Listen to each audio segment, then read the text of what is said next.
everybody. Welcome to the Damn Dude Podcast. Damn, dude. Where we're here to have the authentic conversations that need to be had in a way that'll make you think and say, damn, dude. So, what up, everybody? Welcome. How are you doing today?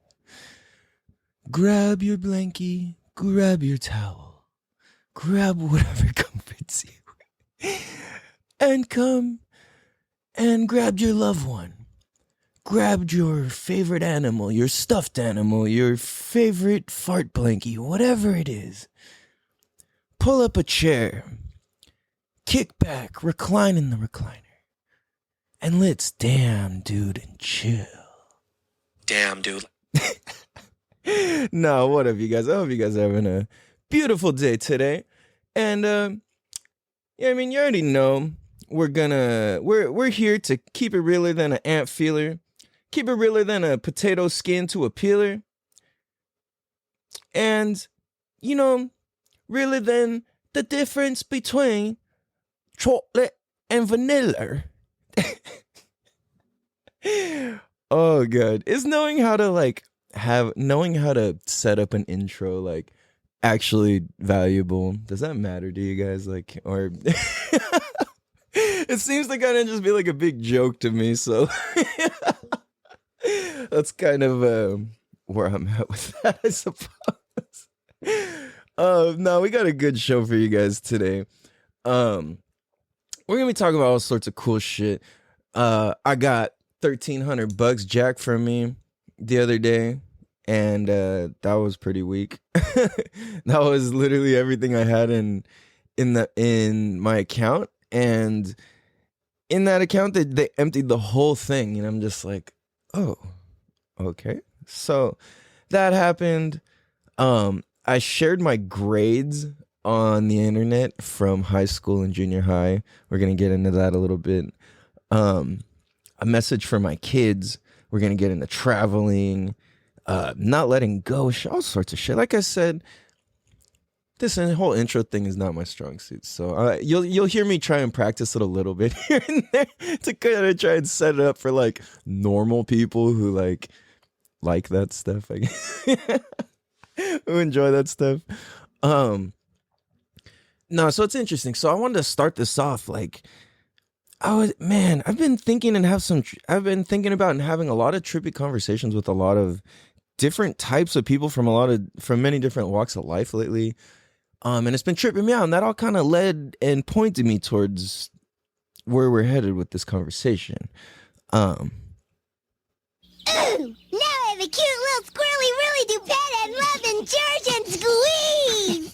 I'll take you home and lock you in a nice little cage and never, never, ever let you out except to pet you and love you and hug you and squeeze you all up. Won't that be fun?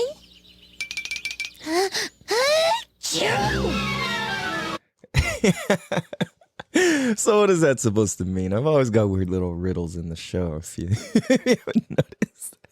Or like, what the fuck is this guy talking about sort of moments. No, but for that, it's like I got a message to my kids, and I didn't really think this out all the way through. I just kind of was like, yo, I want to just say some shit to my kids. Like, I had no real direction with it. And, but no, what I really want to do is like, well, a big reason why I do this podcast and why I do this show is because I want to be able to document for my family and my history and my great grandkids. Like, imagine, especially like if you're into, like, especially people who know about therapy or psychology or spirituality in a dope sort of way, like when it comes to like family trauma and family, like generational baggage and shit getting passed on and passed on and passed down and passed down. And we just kind of keep like exhibiting the same behaviors that our great grandparents did, just slightly less barbaric, maybe, you know, or maybe more barbaric. You know, it depends where we're at in our life. So that's really why, like, a whole reason why I'm doing this show is so it's like, you know how when somebody's talking and like, well, let me rephrase this, like set this up a little better. Like, you know how if you're observing like a person or somebody's new, or you're determining if somebody who you found like influential is really like a dope person or not. You're listening to see if like they're really cool people or not. You know, and like oftentimes you can hear like their bullshit, or you can hear where they're lacking, or hear what they need more of, or hear what's missing from what they're doing to make it better, or you hear the genius in what they're doing, or anything like that, you know, just that like observation period. I think I want to be able to provide that for my future family, for my kids, and for the generations beyond me. You know what I'm saying? Like, if they can see my bullshit and where I'm at, like, just imagine if, imagine how much I can help them, you know? Because think about this. Imagine if you had footage of your great grandpa, like, speaking on behalf of his perspective, where he lives, his community, his culture, his ethnicity, his habits, his circles, his influence, like, just sharing and all of that, and you get to experience what that's like that's cool, you know, whether the person's famous or not, like, you still get to have that window. And oftentimes we let people who are famous or whatever outside of us really influence us, you know, and it's like, well, hold on. What about the influence that really matters, which is our own generational shit, you know? So if I can lay this all out on the line for my kids and my family, then how much easier is it going to be for them to heal whatever they have to heal? How much easier is it going to be for them to transcend to success faster and with more appreciation? You know what I mean? It's like, if this is coming from some real ass shit and for the right reasons, then that's what's going to get passed on. And that's what I want carried on, you know?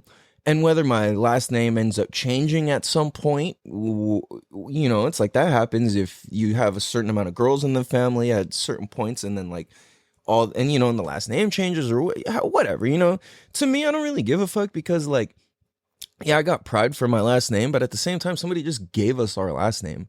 Like, my last name is not even my original last name. It got changed at the border when my grandpa came, and they assigned us our last name based off of how they heard the last name incorrectly, and that incorrect pronunciation is what they assigned our English last names as.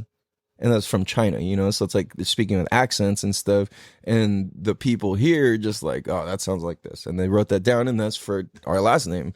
So it's like, I don't really give a fuck if that gets changed, you know? I got no attachment to that. So, you know, that with that, like, I just want to tell my kids, like, yo, like, I fucking love you guys so much, and I just want to be the influence for you guys that I don't care if you see my flaws. I'm never going to try and act cool in front of you. I'm not going to try and do any of that stuff. I'm going to just always keep it real with you, and I'm going to have fun with you, and I'm going to tell you the truth. You know, and it's like, where I'm at this point, it's 2021. I'm 35 years old, and it's pretty much up till this point, like, I've realized it before, but I guess it's re-hitting me. I get, what am I trying? I don't know. I'll just say it. Is like, I realize that I am lacking a big piece of self-love within myself. Yeah, I love myself, and isn't that some depressing shit? But like, this is some like self-realization type of shit where it's powerful for me. So don't take it the wrong way, you know? I'll take it how you want to take it. Actually, that's not even up to me. But like, I realize I lose myself when I get into a relationship, and that could be any sort of relationship: romantic relationship, friendship relationship, business relationship, whatever. Like, I tend to kind of just sway and do what the other person's doing, because I'm so good at adapting. I'm so good at being a chameleon, because I have such a diverse background. It allows my chameleon abilities to go pretty deep, you know? And like, it's interesting. I look at it and I'm like, damn, like, I kind of learned that from like my OGs back in the day, is like, yo, like, a real gangster is a fucking chameleon who can hustle and play all sides. that's the real motherfucker. You know, that's the dude really winning, is the guy who can infiltrate everywhere and come out liked by the end. You know, and that's kind of like an example that was shown to me by the older heads and the people who I was like, yo, these motherfuckers are with the shit. You know, however that looked, and like whatever context I was coming from, that's what I thought was cool. So that was kind of how I took it on, you know, is like, I don't know, man. Like I want to be able to just be able to chameleon into places and camouflage and not stand out. You know what I mean? To me, that was one thing I liked about how like Asian gangs were ran, was like there wasn't this like flamboyant type of shit. Like we did like the Asian gangs, they didn't tag up their own town. They didn't destroy their own property. You know what I'm saying? It was like shit was kind of kept and worked in secrecy and silence. Like you never knew what the next move was going to be, and anything that happened to an outsider, it just seemed like, oh my God, this is crazy. It's wild. But it's like, nah, this shit's all like thought out and everything's planned, and like everything is worked in silence. So it's just like, you'll never know if you don't know. You know what I mean? And you know, and it's different. Like different gangs operate differently. And yeah, there was Asian gangs that did do that shit too. But like, it was like you're supposed to go tag up the other side and this and that. And I'm completely getting off point here. But my point was, or my point is that I lose myself in relationships. And how does that? And because of this chameleon thing and effect that I do, and I learned rather than being like, I don't know, like I just learned that the chameleon way was like more holy shit, Damn, dude. with that chameleon type of living, that gets you far in a survival mind state. That got me really far, coming from the context of survival. Being able to be a chameleon got me really far and really smooth and really slick.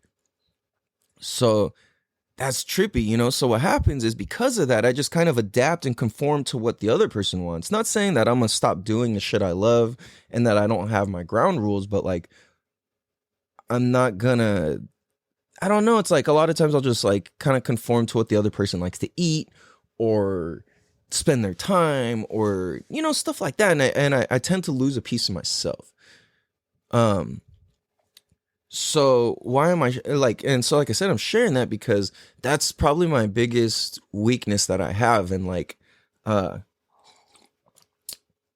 know, it's like that I'm a little weird and I'm antisocial. Like I enjoy talking to people, don't get me wrong, but I like to talk to people when I like to talk to people. If that makes sense. And it's like, at this point, I've just kind of accepted I'm weird, and I just tell people like, look, like, honestly, I don't really like socializing. Like, I like to like have my time be very intentional, and it's nothing against anybody. I don't really like hanging out.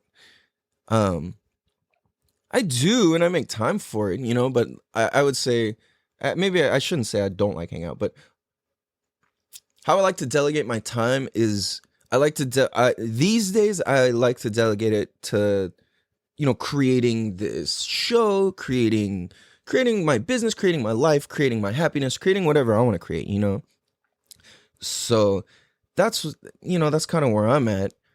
And I think within me doing this, I realize that me being weird and me being kind of antisocial and stuff like that it's not bad, and I think it's okay. I'm now accepting it. I'm like, yo, I'm just weird. I just don't really like talking to people when I want to go do my work, and that's totally fine. There's nothing wrong with that.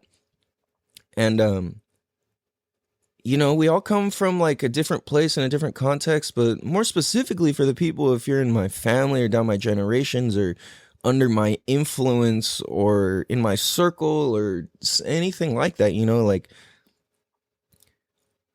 I just want us to all be happy. You know, that's really why I'm doing this too, is I want us to be happy, and I want us to all just live a great life, you know? So to my kids, like Nate, Royal, I love you guys so much. I would do anything for you guys, man. Like, you already know I got your back beyond man, beyond anything, you know. And I'm here to just be the example of what it's like to live a dope life. You know, and kind of where I'm going with all of this too is like Nate and Rose specifically, and anybody else who comes after or was under my umbrella. And I realize I'm talking kind of in like doubles right now, but you know what? Fuck it. It's all good. As long as you get the point, like, I want you to feel me. I don't give a fuck what you know what I mean? Like, I would rather be felt than just have my words be like this or that. But like, again, I'm getting off track. Let me say this to my kids, to anybody who comes after or is influenced or listens to this or appreciates this. I just want to show you guys that it's okay to be afraid and to take chances. It's completely okay to be afraid and to take chances. Shit, my camera just cut off. 1 second here. All right, what up, guys? Sorry about that. It looked like my memory card was fucking hitting the pookie. That shit was straight hitting the pookie, dude. Like, fuck, man.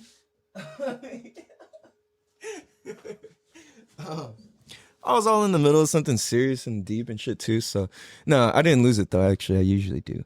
So what I was saying was like, yo, within fucking taking chances and showing my kids and the future generation and anybody who comes after me or listens to this or finds whatever in this, don't be afraid to take chances. Don't be afraid to put yourself out there. Now, at the same time, don't be irresponsible with what you're doing. Like, I've said a lot of dumb shit on tape and recording and whatever, and that's fine. I mean, maybe not dumb shit, but like shit I didn't think out all the way through, you know? And it's not necessarily dumb. It's just kind of like not thought out, you know? But it's like, well, where's the line between dumb and how much shit you say that's not thought out? I think if you say enough stuff that's not thought out, you kind of come off as dumb to people, you know? So, you know, so what I want to, like, my whole point is take a chance. Just go for it. Just do it. Like, fuck it. Who cares, dude? Like, we all have the freedom to go where we want, do what we want, be where we want on our own terms. You know what I mean? Not to, like, maybe not on our own terms, but like, well, yeah, on our own terms to a degree. I don't mean I'm not saying like, oh, just fucking wilding out wherever for the sake of it. Like, yeah, go wild out where it's appropriate. You know what I mean? Like in the interview with Kashi, I want to say it's episode 4. Like he talked about, it's like there's certain music, you know, and there's a certain time and a certain place that like, yo, let's just go dumb. Like, let's turn the fuck up versus, you know, I need to go be quiet. I need to go be by myself and I need to go meditate. You know what I mean? Like, don't be afraid to go do that. You know, and this podcast, literally, I was somebody who didn't speak. Like, I would get judged as mute. Going through the traumatic shit I went through when I was young had me so afraid to talk. And it's crazy. I was actually talking to my dad last night. And we were just kind of getting into, like, some deep shit. And at one point, it got brought up that... Excuse me. It got brought up that we were kind of talking about like the damage that we do to our kids without knowing it.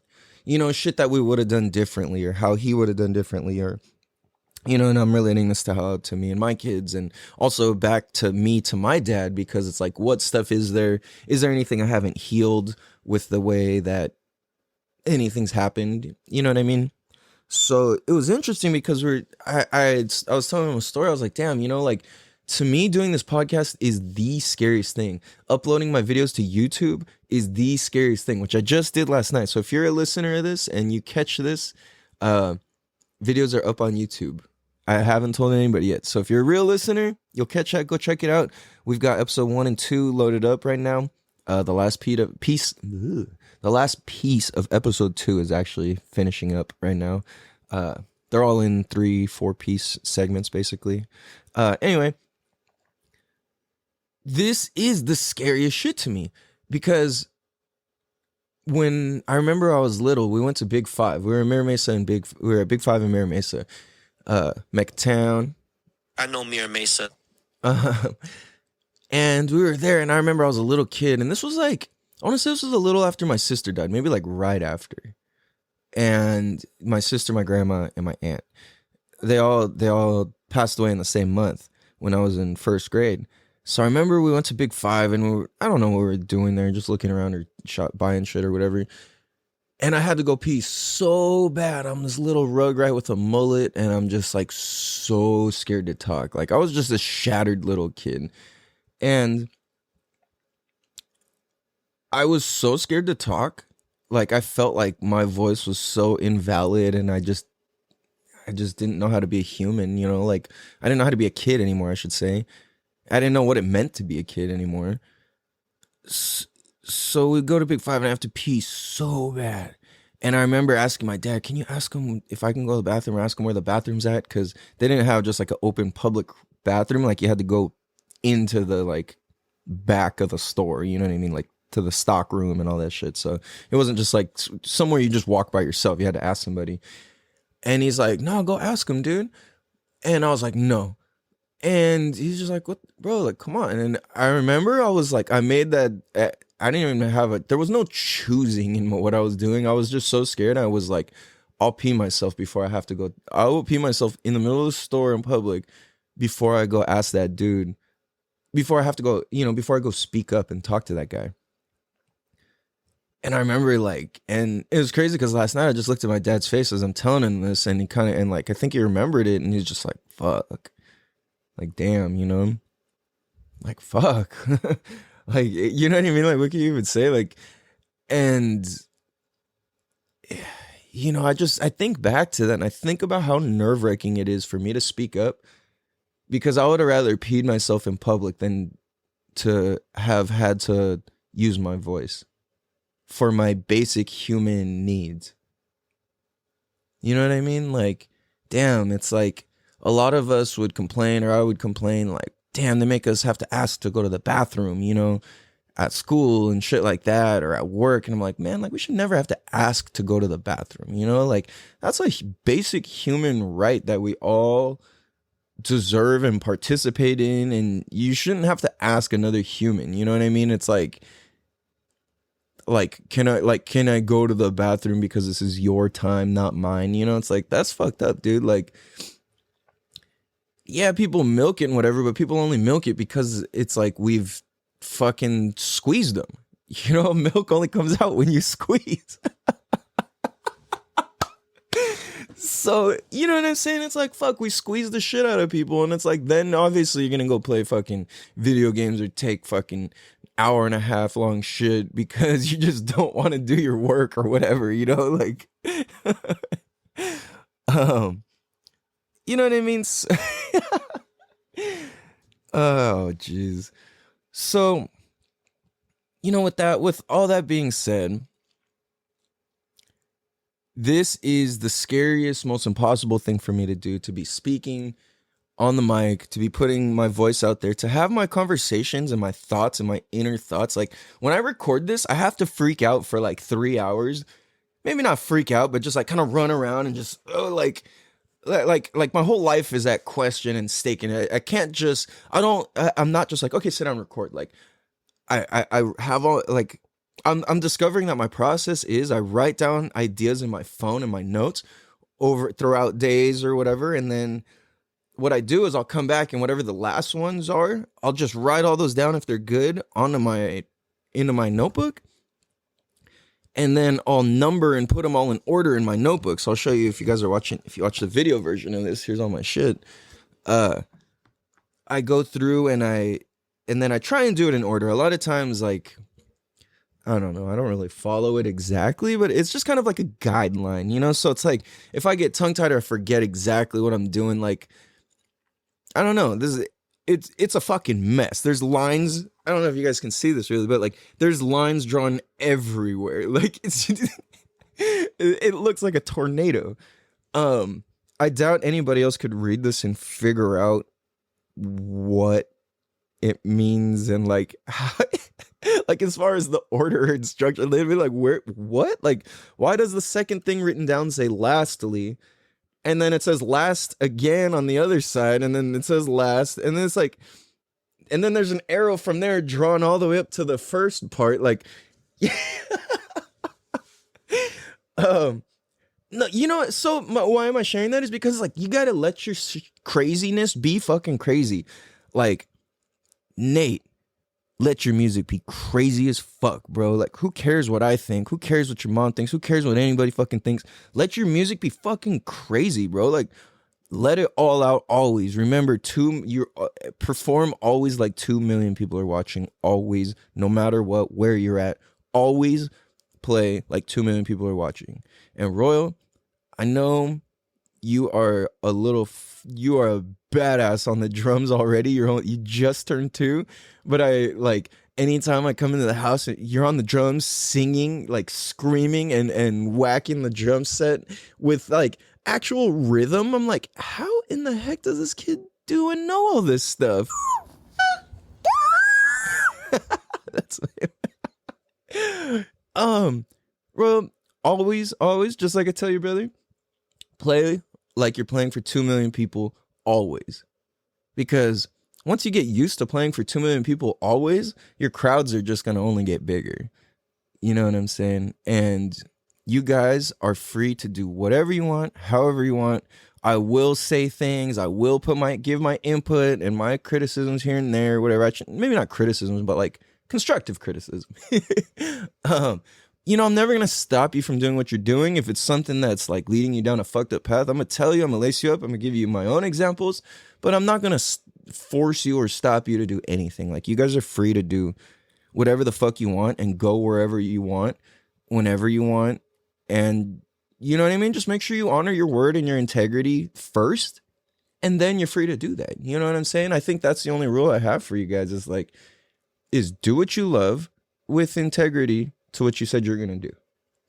You know what I'm saying? Other than that, you do whatever the fuck you want, as long as it's good for this world and it's good for your soul and it doesn't harm the planet or other people. That's it. Do whatever the fuck you want. You know what I mean? That's you guys' right. That's why you guys are here. That's why I love you guys. That's why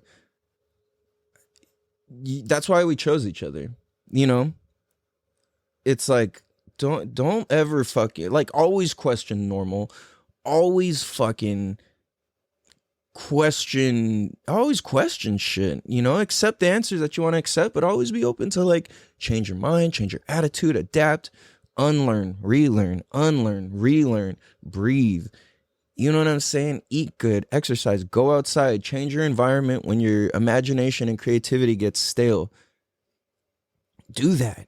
You know what I mean? That's why you guys are here. You're here to enjoy life. When you feel sad, feel sad. When you feel angry, feel angry. When you feel happy, feel happy. You know, when you feel proud. When you want to stunt, go fucking stunt. When you want to kick back and be humble, do that. And anywhere in between.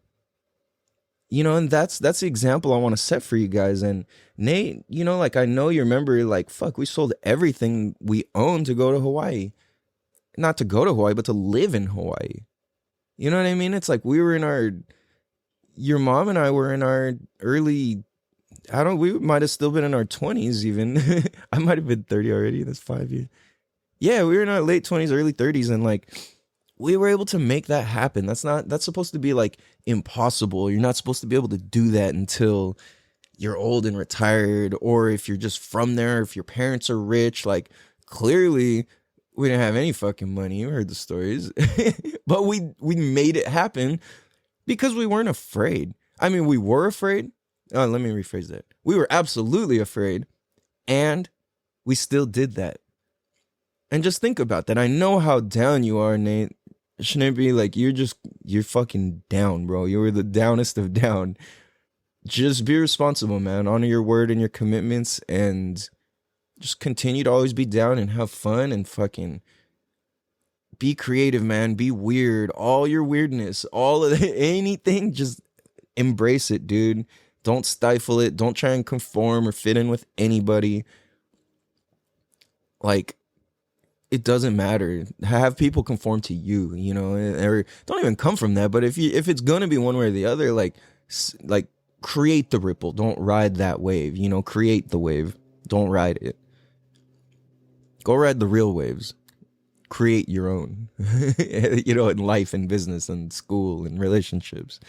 And Ro, that applies to you too. You know, you're still little, but by the time, if you ever listen to this, you know, the same applies to you, man. Like, man, I'm just so proud of you guys, and I love you guys so much.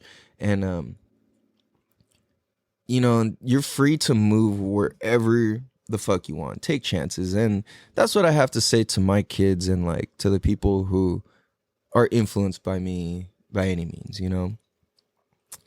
And like I said, talking is the impossible. And you see me doing this shit right now. I'm not a social person. I have social skills, but I'm not a social person. And I'm not a social person. You know, and it's all good, but it's like I am when I want to be.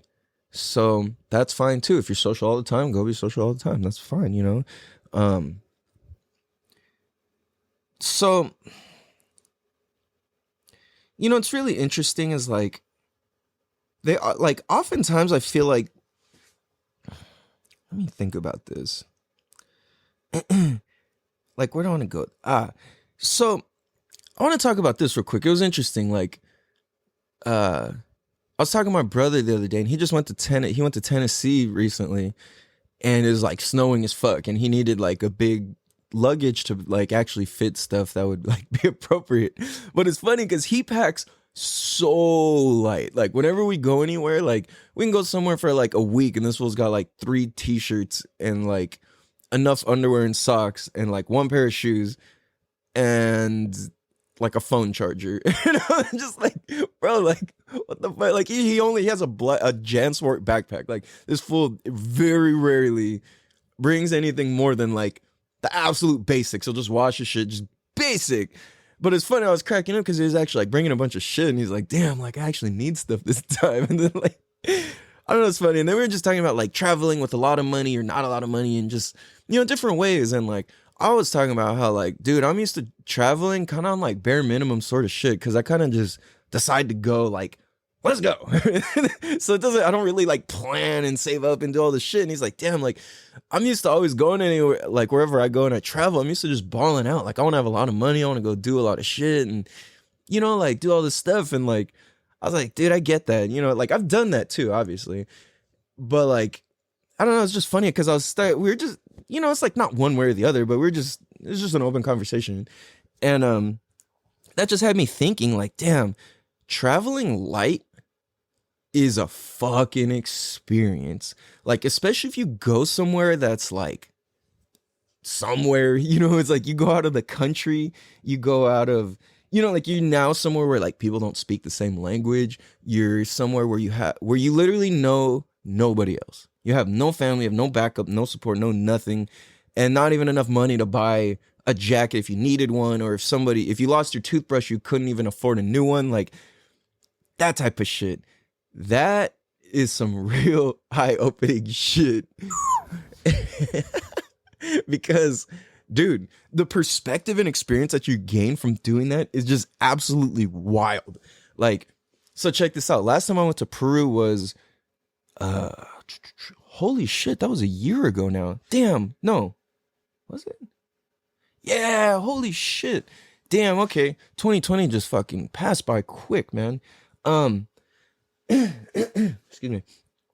So I went to Peru in January of 2020, and I was out there and I had no money. The trip was a gift, and I had maybe like, I had $80 to $120 to go to a whole nother country, live, eat, and come back.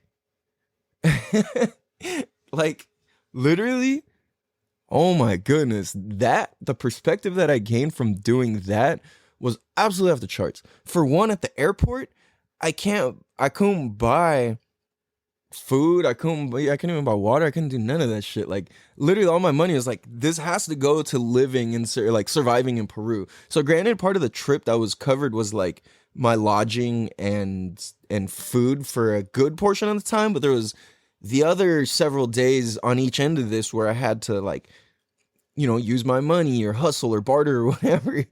And it's like, I did what I did, but it's crazy because I don't speak Spanish and I'm in Iquitos in the middle of Peru. This place is only accessible by boat or fucking plane because all around it is jungle or it's like jungle or the Amazon River or more jungle. And so I'm out there and it's like, fuck, dude. So like at the airport in, I forgot where I stopped. I don't remember if it was Dominican Republic or Panama. No, not Dominican Republic. Why did I say that? Panama or, Lima? Yeah, I either stopped in Panama or Lima, Peru. No, I stopped in Lima and I had to get on another airplane. I stopped in Panama the first time. So, but before getting to in America and at Lima, I'm freaking eating like the candy samples out of the freaking airport, like shopping centers and stuff. And this is like right when Barona started kicking off and like, so you could still get samples and all that, which I got fucking lucky. You could still use bathrooms. You could still do shit like that. So I'm out there just bare minimum, dude. And it's like, I wasn't even in this like, oh, I gotta survive. It was just like, I'm gonna just make this happen. Like I've been in America with no money. Like, what's it like being in Peru with no money? I just kind of stepped into that. I'm like, well, let's see what it feels like. And it was cool, dude. It was like, there was actually like, I just experienced more culture and more reality versus like this tourism mind state. Because I'm kind of like a lot of people there and like, yo, how am I going to get my next meal? And I'm over there like, yo, how am I going to get my next meal? And it was cool, you know, like I ended up trading stickers. I ended up trading fucking cigarettes for things. There's a whole nother crazy story. Do not go buy weed when you're out in a foreign country. But I ended up getting weed. That's a whole nother, I'll get into this a whole nother time. But like, ended up trading that for a taxi ride. It's crazy. So, you know, my point is like, dude, like when we travel light and we experience what it's like to like have nothing, it feels fucking incredible, you know? And it's really interesting because like people think of doing that. That's crazy. And it's like, well, why? Like, do you understand the experience that comes from that? And to me, when that's the conversation, it almost occurs to me like, why doesn't this person want me to win?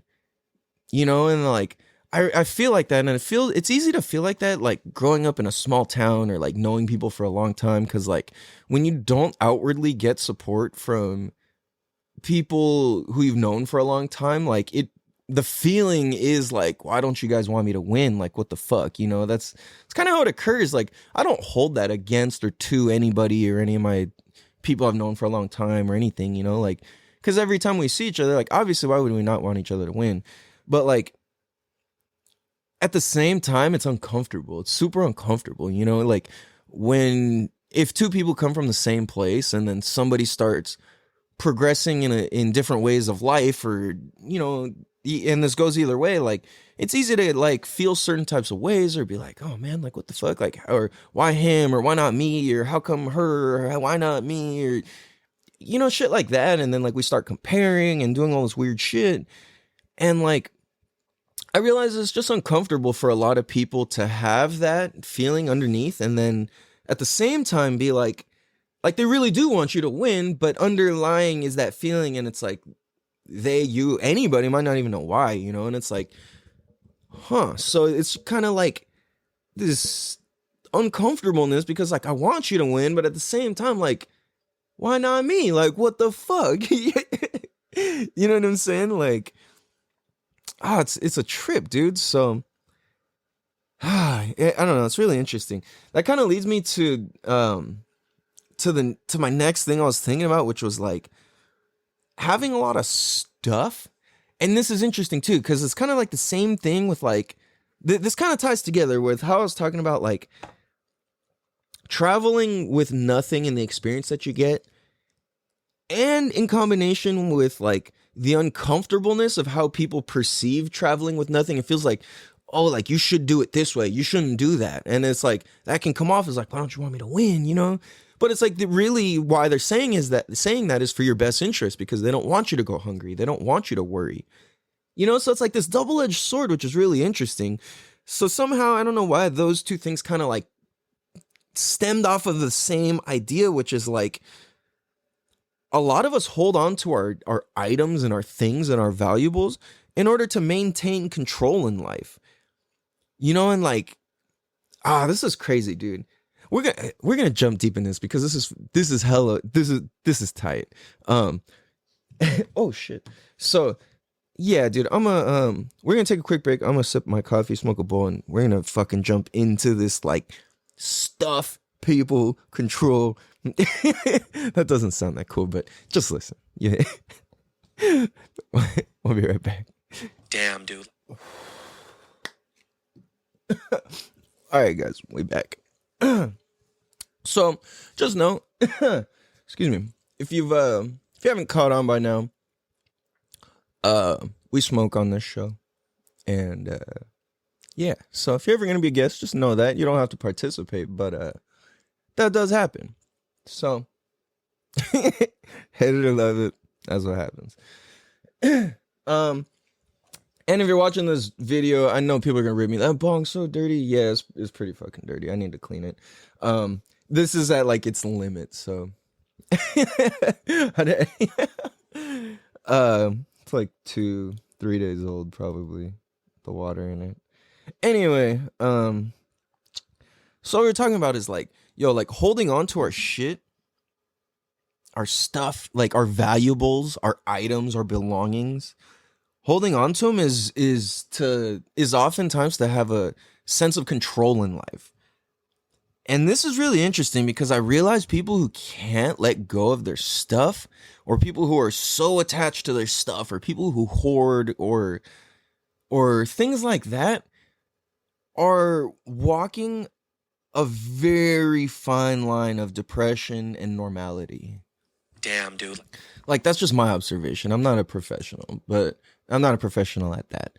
But I am somebody who's very observant, and I have experienced this for myself. And it's like, I was certainly somebody who would like, I don't know if like hoarding would quite be the word. I wouldn't say hoarding, but like, yeah, I definitely wasn't hoarding, but I would like collect a lot of shit.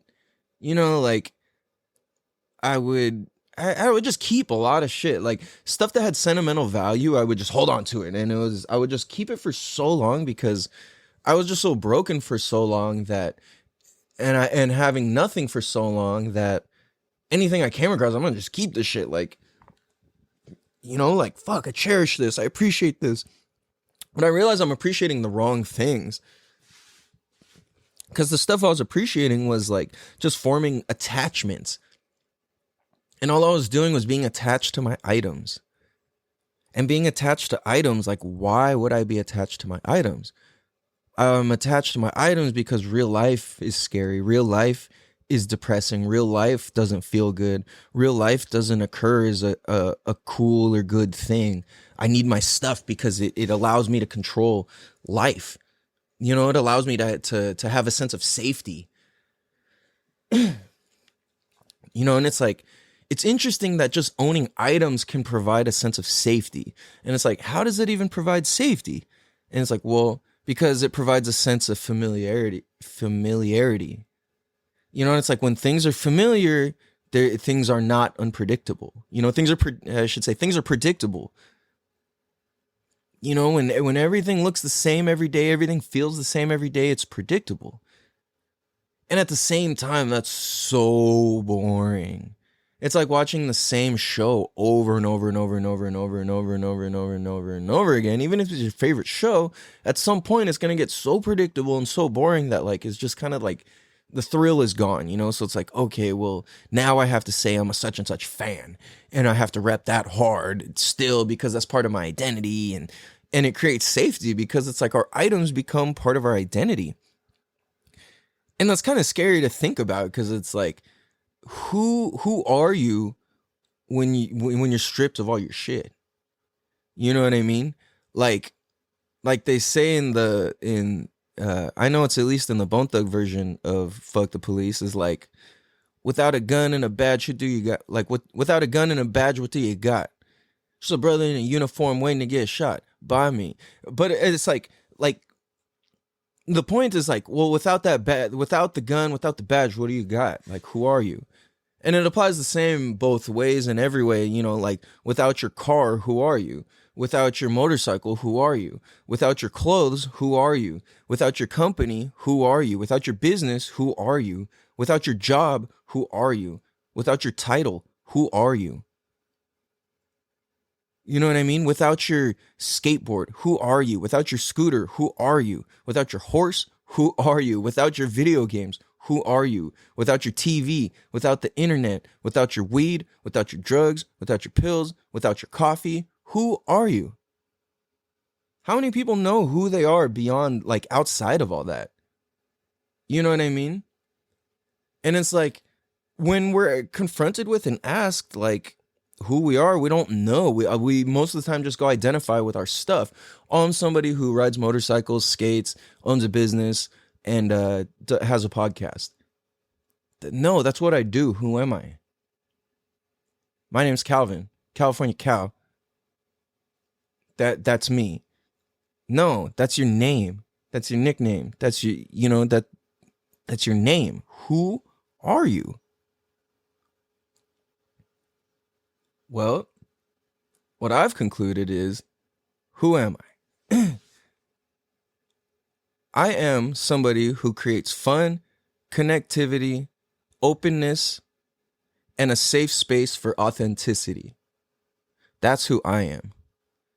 I am a safe space to be real as fuck about about anything. I'm a safe place to speak without, you know, to not be judged. And that's who I create that I am. You know, and we're free to create ourselves as whoever we want to be. That's the amazing thing, you know? And for me to be able to be somebody like also who I am is somebody who creates that connectivity and that authenticity through conversation. And this is coming from somebody who didn't know how to talk. You know what I mean? It's like anything is possible. It's okay to be afraid. We're not supposed to be fearless. We're supposed to have the fear, use it to fuel us. That fear is the same. It's powerful. That's what power is. If we're afraid of being afraid, we're powerless. Because that means the fear won. Like, why would you let it win? You know what I mean? Obviously with mindfulness, of course, you know, but like where your life's at stake, obviously don't, you know, do shit that's going to put your life at stake and you clearly don't have the skills or the knowledge of how to perform whatever it is, you know, go ride a roller coaster, go do something safer, you know, like if you don't have if it's just not in you to do some shit like that, you know. But it's like, I think the idea is to push our comfort zone and to push our limits. And for me, I've made a promise to myself, and I promise myself that I will always do my best to do what is scary to me and to do what my gut and my heart tell me and feel. I'll use my brain to determine if it's too dangerous or not or whatever, but you know what I mean? But, and that deep feeling, that's what I'm going to keep and cherish and honor, because that's what really gets me to my greatest heights and to my greatest accomplishments, you know? Everything I've accomplished has been based off of following that gut feeling, following that fear, embracing it, running with it. And, you know, if you come from a tough background, you don't have to stop being a fucking badass motherfucker. You don't have to stop with your fucking energy that you would beat the fuck out of somebody's ass. Just transform, pivot that energy into business deals. You can be that aggressive in a business deal. Like, you can't put your hands on somebody, but you can be like, look, motherfucker, this is what needs to get done because this, and this. And it's the same thing as when you like rolling up on and checking somebody, you know, like, sup, homie, where you from? Blah, blah, blah, blah, blah. You know what I mean? Whoop de woo. Like, it's the same thing. Like you could just apply it. You just have to. We can apply that differently. Because I start thinking about that when I start freaking out about like meeting these suit and tie type people or shit like that, and it's like, well, I used to get really scared. It still kind of intimidates me sometimes because, you know, it's like if I'm talking to people out of my league or whatever that means, even, but like, you know, just people who have more experience or whatever, and like, or like my self-confidence is lacking there. I just have to remember, like, yo, just step into that same fucking like little thug ass gangster mode, you know? It's like, what you looking at, homie? You know what I mean? Like, it doesn't gotta be like that, but it's like, instead it's like, hey, what's up? Oh, what do you do? Da da da da da. You're still being like, sup, homie, where you from? Why you got those why you got those laces in your shoes? You know what I mean? Like, why you know what I mean? It's the same thing, but it's like you're asking you just change the question just a little bit. You know what I mean? Like, that's how you transform that gangster into some good shit. Like, you don't have to make it go away. Just transform it. You know what I mean? Transform it into some good shit. Like somebody who I see is like that is like Mike Tyson. Like that fool's just a badass motherfucker, but he transformed it into something good. And it's like that same energy where he's like, yo, I was fucking robbing fools, blah, blah, blah. Like he just transformed it. And it's like, yeah, he had mentors and he had people to help shape and guide it and mold it. And that's really important too, you know? So what's interesting though is Mike Tyson does not identify himself as, I mean, like, yeah, he'll claim it, but his identity isn't, oh, I'm the world champ, blah, blah, blah. He's like, yo, I'm just a normal ass dude like you, blah, blah, blah.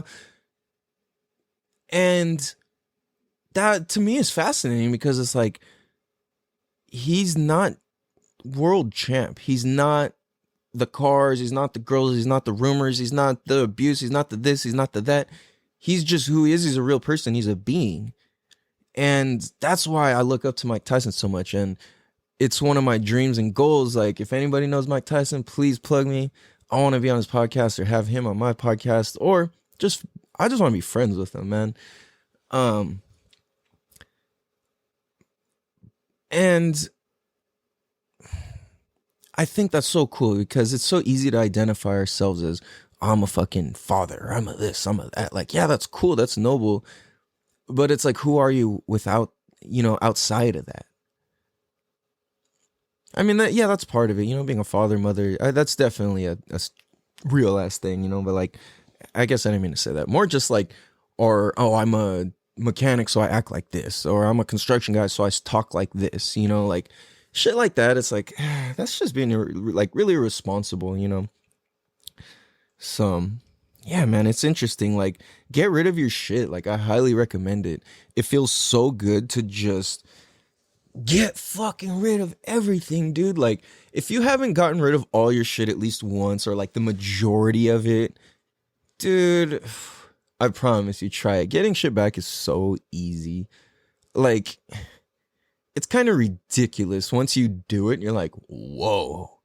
Because think about that time when you were like, your late teens, early 20s, mid 20s, late 20s. I don't know. Maybe you started in your 30s, 40s even. Well, whatever. Think back to when you first like were excited to get a job. Like, think back. Like, how many of you guys were excited to be like, oh, damn, I'm trying to get hired at Subway? Or like, how many people like, yo, I applied at Jack in the Box? Or like, how many of you, you know what I'm saying? Like, bro, I got hired at fucking Target. Okay, Damn, dude. Okay. Let's talk 2004, around 2004, 2005. How fucking bougie, upper echelon, absolutely classy you were if you could get a job at Best Buy in 2004. Damn, dude. Yo. Everybody wanted to work at Best Buy. Yo, like, dude, that place felt like fucking Buzz Lightyear, dude. That was always my interpretation. I'm like, yo, this is like Buzz Lightyear's world. Like Johnny Rocket's Pizza or whatever, that shit's Rocket Pizza or whatever. Like, damn, I'm in the future, dude. Oh, man. Oh fuck, where was I? I don't even know where I'm going. Um, I don't know, dude. I don't know where I was going with that. But my point is, try getting rid of some of your shit. It feels fucking amazing. And it's interesting just to kind of tap onto that, like, especially in terms of like travel, like kind of how this ties together with like not being afraid, traveling light, other people's interpretations, and letting go of the idea of who we are, you know, or like recreating who we actually are, I should say, versus like just, oh, this stuff that I do, you know, is that like how I relate to all this. And it's so interesting is the other day I got my money jacked, dude. Like they emptied one of my accounts for everything. And right now it's pretty damn tough financially. So like I said, I'm still here at my fucking pop's house and I'm still trying to get my own place. But like, well, not, but I sound weak as fuck like that. And I'm trying to get my place. I'm going to use this money to fucking move out that I had, and it all gets jacked in my account. I'm like, oh my God, like, are you serious, bro? But so it's funny because I went and I was buying a hamburger and my card got declined and I was like, the fuck? Like over $1,400 just got put in. I only used like 100 and, or, you know, I used 100 some odd bucks. So I had like 1,300 something and I swipe my card, boom, nothing, it gets declined. I'm like, weird. Like, I don't know, like try it again. You know, there's no reason for it to get declined. There's 100% certainly money in there.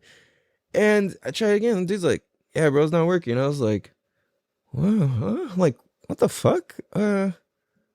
Okay, you know, so I wasn't too perplexed because that card is so sensitive. Like, if I drive out of town and use it or something, like if I use it in town, drive out of town, come back into town and use it again, it'll get declined because they'll think, you know, somebody took it and is fucking going all over with it.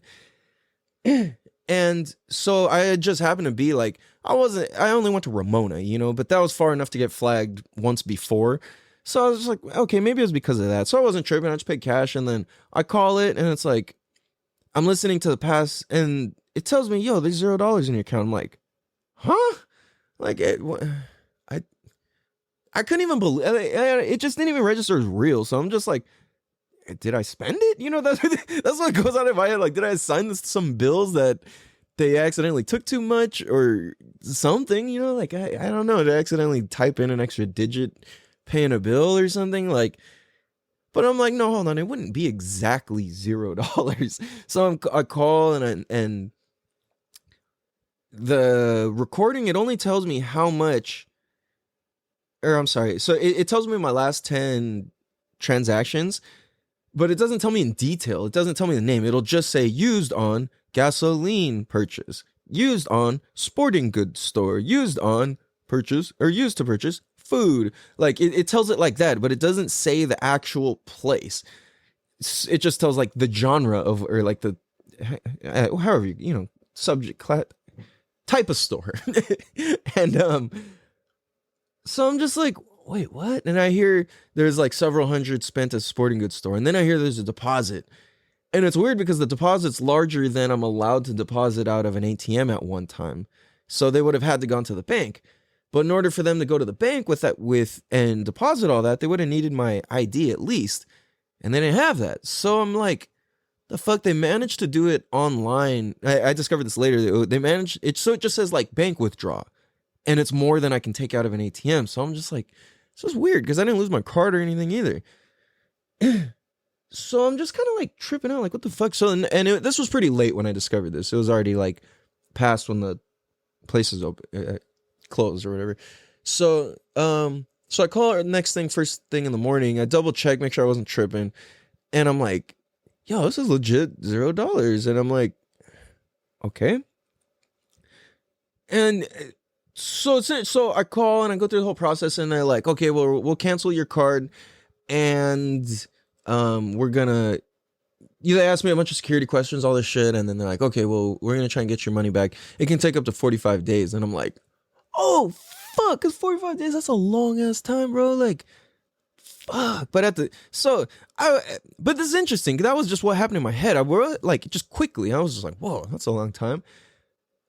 So this is funny because if you guys remember my Hawaii story, the miracle, go back and listen. I want to say it's episode 7.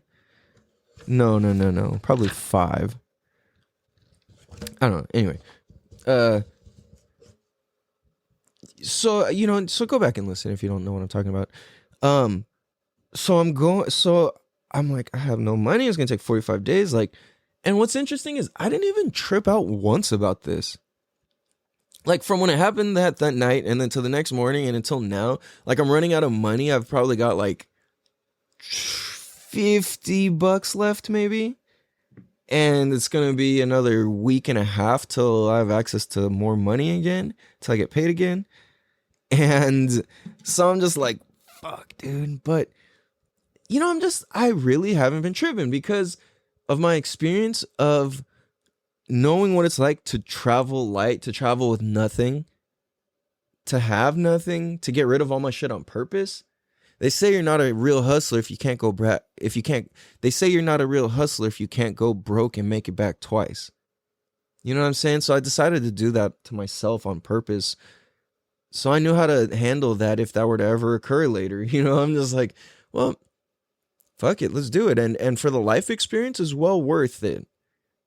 Having stuff is not worth more than going places and doing things. I promise you. There's nothing wrong with having stuff, but if you've never had nothing, I highly encourage you to go see what it feels like to like actually have fucking nothing, because it's so fucking liberating and it feels so good. Like, can't even understand, dude. Like, just to experience that, it feels good. Like no attachment. I appreciate all my stuff. I appreciate all my people, but I don't have attachment to... I have attachment to my kids, but it's like even then it's very light. I have love for them. I have guidance for them. I have passion and compassion for them. I have experience to show them and life to live for them. That's what I have for them. So... it's like, it's okay to have nothing. It's okay to have a lot, but know what it's like to have nothing at some points, whether you go travel or you just do a something where you can start minimizing. There's like nothing more liberating, honestly. It's just, that's what freedom is, dude. Like it's, oh man. Yeah, dude. So, oh man, so that this is interesting. I'm gonna read to you guys. I don't want to say this. So I had found my grades from 8th grade and my grades from, or a progress report from 8th grade and my grades from senior year in high school. So we're gonna take a quick break real quick, reset this camera and drink some water and we'll be right back. Damn, dude. All right, what up everybody? We bike. Oh, by the way, just randomly, I'm not paid by anybody. Maybe I should create my own. Oh shit. Anyways, what I got here, if you're watching the video and if you're listening, is a yoga wheel. If you guys never used one, it's like this thing's probably like maybe like a 12, 13 inches. No, that's bigger. It's like it's probably like 12 inches, I would say. But it's like a 12-inch wheel, like a solid wheel, like plastic, I guess, or something. And it's got like a pad around it, and you lay on it and you roll back with it, and it just feels fucking amazing, dude. Like, I highly recommend it. If anybody wants to sponsor the show if you have a company that's got those, you want to sponsor it, send them over. I'll try it out, and excuse me, and let's work something out, man. Because I stand behind those 1 bajillion cajillion %, because that shit is pretty fucking useful. So let's get into this.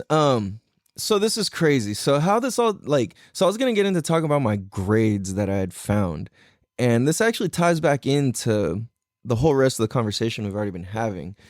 And so I'm gonna just start with reading this. So first one is Challenger Middle School Progress Report. It's from Mira Mesa, Mecca October 2, 1998. This is 8th grade. Student name Calvin Tom.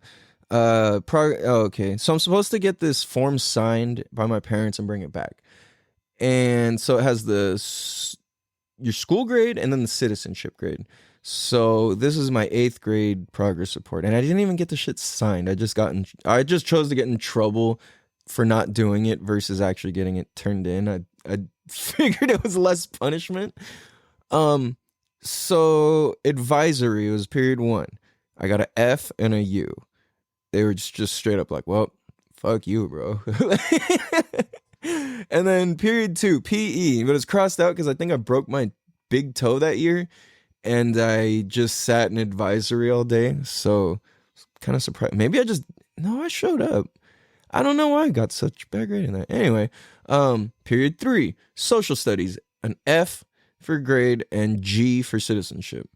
In English, an F and a G for citizenship. Math, D. I'm kind of reading this weird. Let's just go. Advisory, F. PE, nothing. Social studies, F. English, F. Math, D.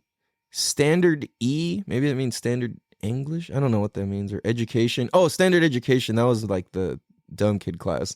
I got an A-, and science, an F. Damn, dude. That's pretty fucking bad, dude. And then all my citizenship, so scholarship grade F, incomplete, or like nothing, an F, a nothing, an F, F, D, A-, F. Holy shit. My citizenship grade was U, nothing, G, G, G, G, G. So, I was kind of calm in class. I was chilling, but fuck, what was I doing, dude? I was in another fucking world, man. Damn, dude. So let's move to Mira Mesa High School, 12th grade. This is grade report 9. So September 3rd, 2002 through January 24th, 2003. So crazy because 9-2, 9-3. 9. So I always get this confused, but like in the first month or the first like 2 weeks of September is like all my family's birthdays for the most part, which is pretty crazy. So it's like my sister, my dad, my grandma. I think I have like an aunt, and then I know a bunch of other people. There's a lot of birthdays around that time. And then January 24th, that's the day after my brother's birthday, and that happens to also be my son's birthday. So interesting. So we're at Mira Mesa High School here. We've got physics, government, geometry, something it's called vocabulary literature, I'm guessing, something to do with English, and then something called Trans Tech 1 and Trans Tech 2. I think that was auto mechanics. So physics, I got a C, government or history, that's history basically. So I got a C, F. I don't know what the best way to read this is.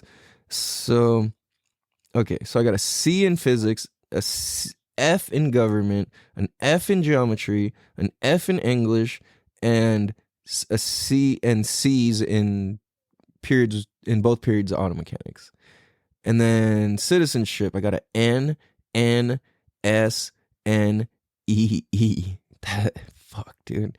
So my citizenship grade was a 2.17, and my actual GPA grade was an even 1.0.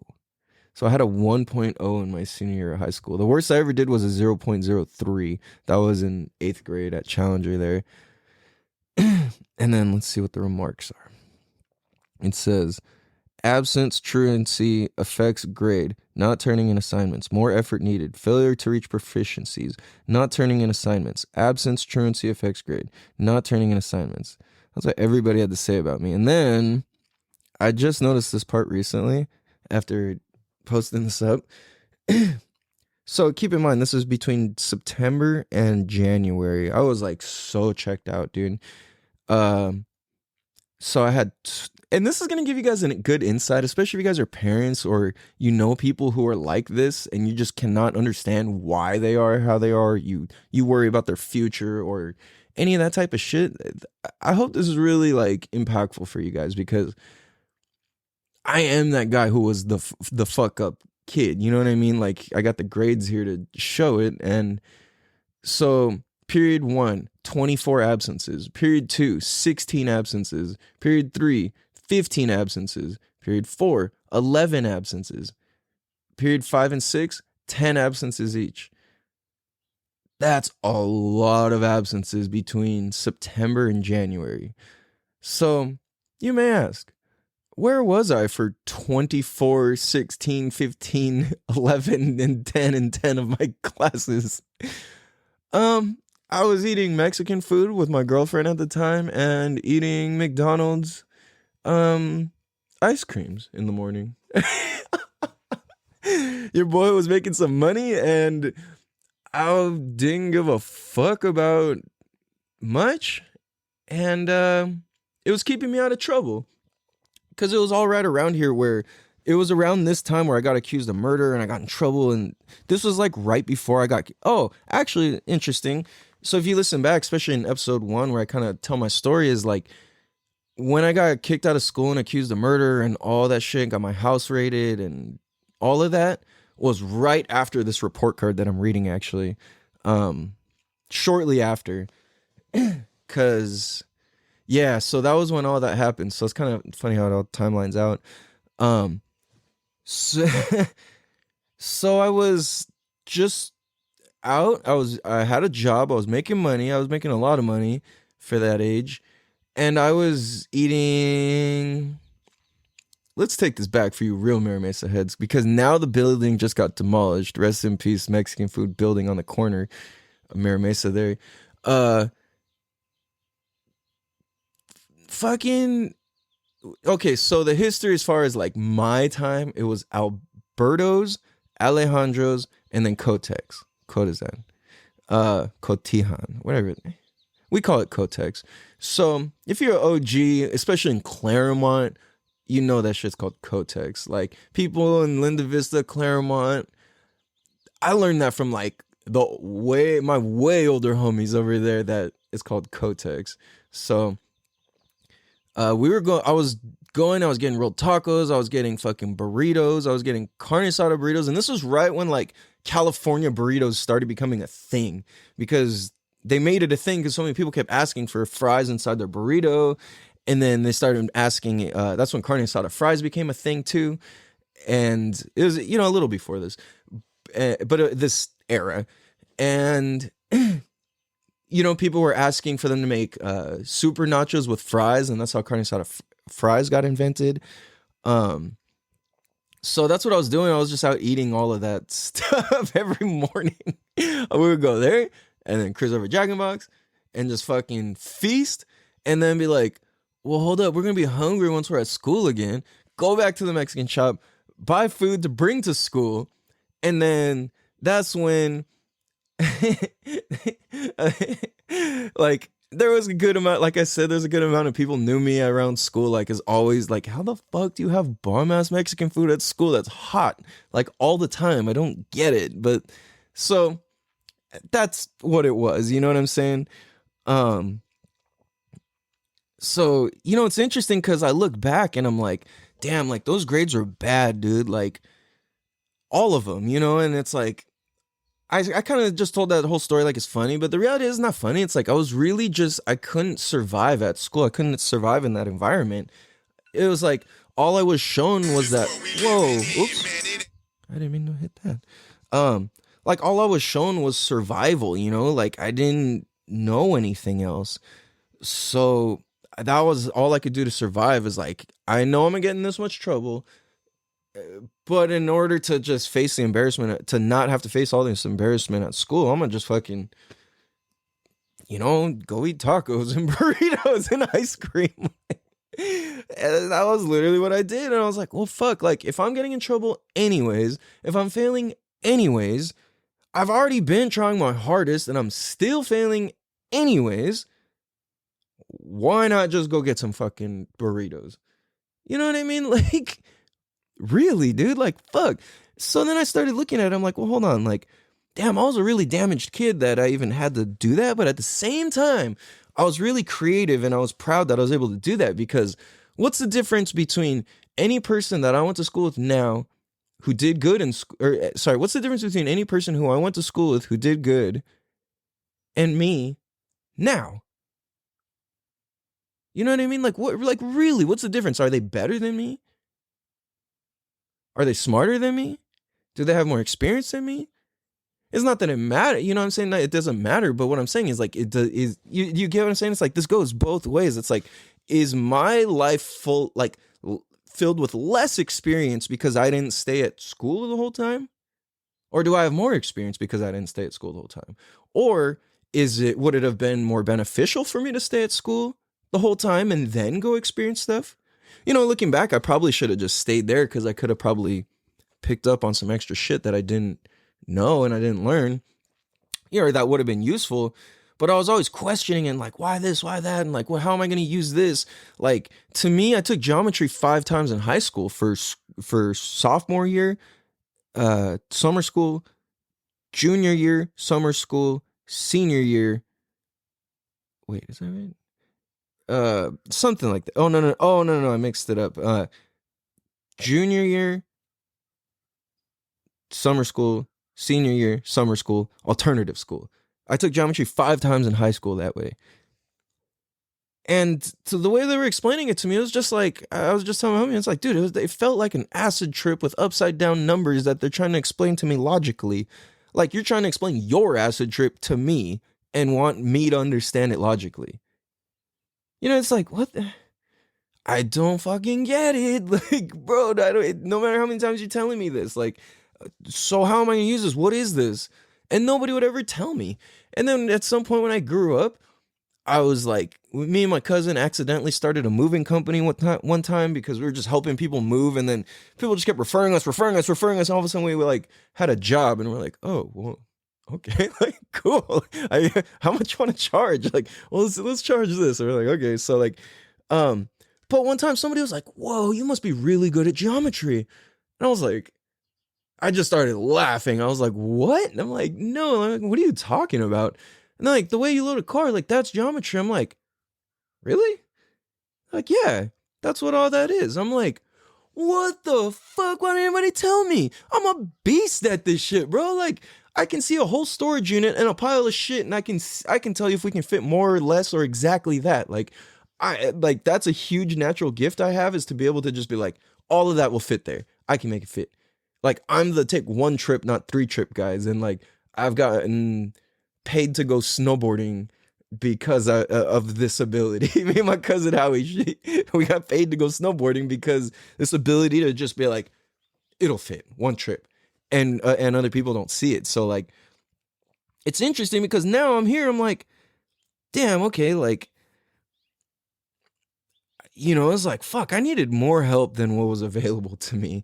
And at the same time, it is what it is, because it's like, you know, my getting kicked out of 8th grade, I had to go to homeschool for 9th grade, so I didn't flunk. And then 12th grade, I just, like, it's like, fuck, all I knew was losing and cheating and just shit like that, you know, like, when it came to, like, academics and shit like that. So I was just like, fuck, man, this is rough as hell, dude. Like, but, you know, so it's interesting. It's like, so, like, parents especially, like, think about that, or people, if you're hard on your kids, your brothers, your cousins, whatever, about their grades, like, consider, dude, like, at the end, who really knows how to have fun? Who's really going to have the coolest life experiences? Who's really going to, you know, like, why does it matter that much? Is it that important?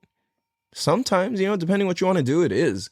If you go, you know, like, I would encourage everybody to go to school, and at the same time, start your own thing, be creative, question shit, do shit, you know, like, allow yourself to be scared and do some shit, you know what I'm saying? And just looking back on it, it's like, I'm appreciative for everything that I learned in school because now it allows me to be creative and do what I love in a way that I love doing it. Just facing fears continuously. Like ultimately what I took from school, especially being somebody who's kind of like antisocial and shy, like I learned people skills. I really just learned people skills, and that was the biggest thing. People skills is number one. Like if you suck at school, learn people skills. If you suck at everything that you've tried so far, just keep learning people skills. Learn why, learn how to de-escalate an argument, learn how to not even have it get to an argument, learn how to check yourself, learn how to check your own emotions, learn how to not judge, learn how to be kind. You know what I mean? Like if you're not good at shit, just do that. Lean into what you're creative at. Lean into what is fun and is good, So, on that note, I think we're going to kind of wrap this show up. Let's tidy this up here. The one last thing I was going to share was some of the things I've been listening to and reading lately and have been getting brought up that are really dope that I want to lace you guys up with is for one, especially because I was talking a lot about getting rid of shit and just living free, I encourage everybody. I have no affiliation with these guys, but I highly recommend this because this song helped change my life.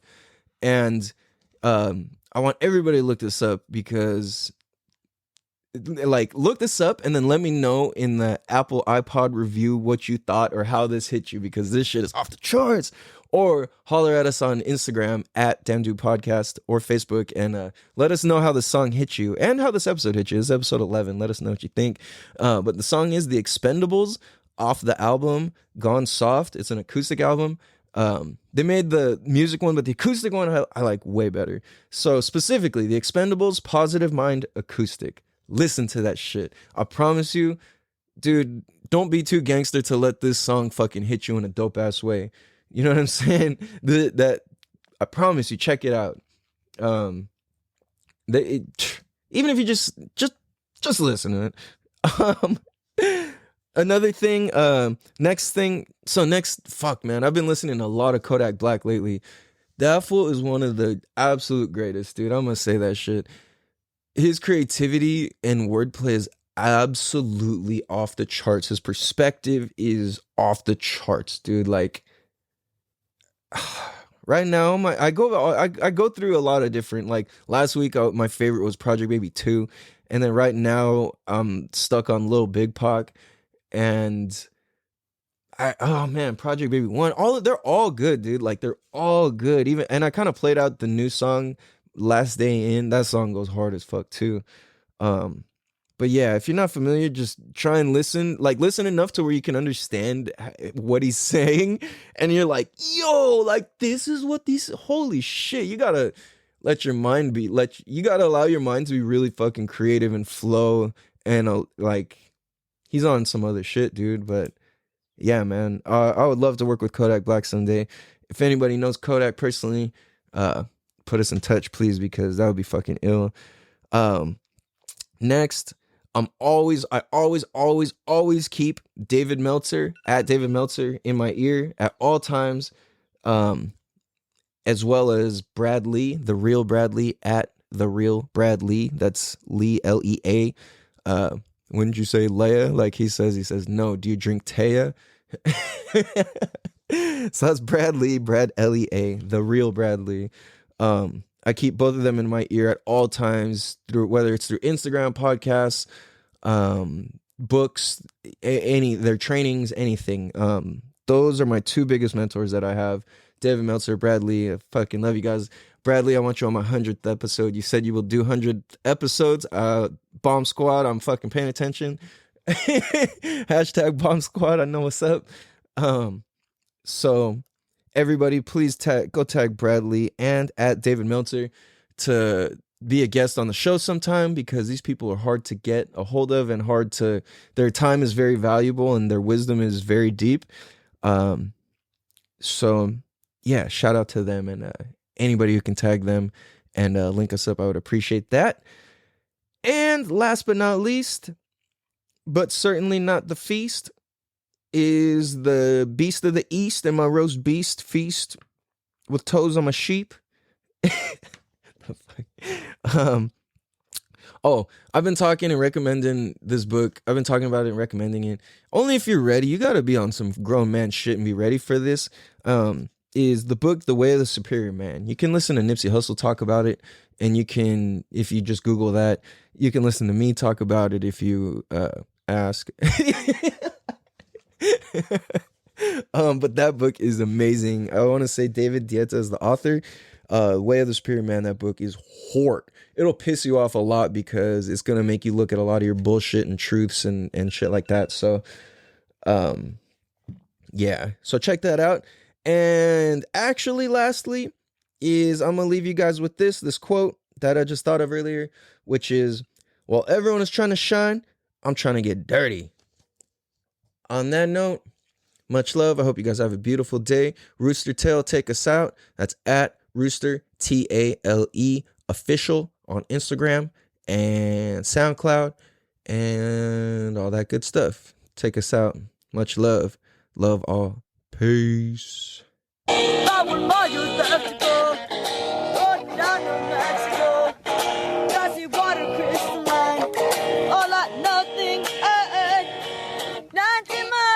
Push away.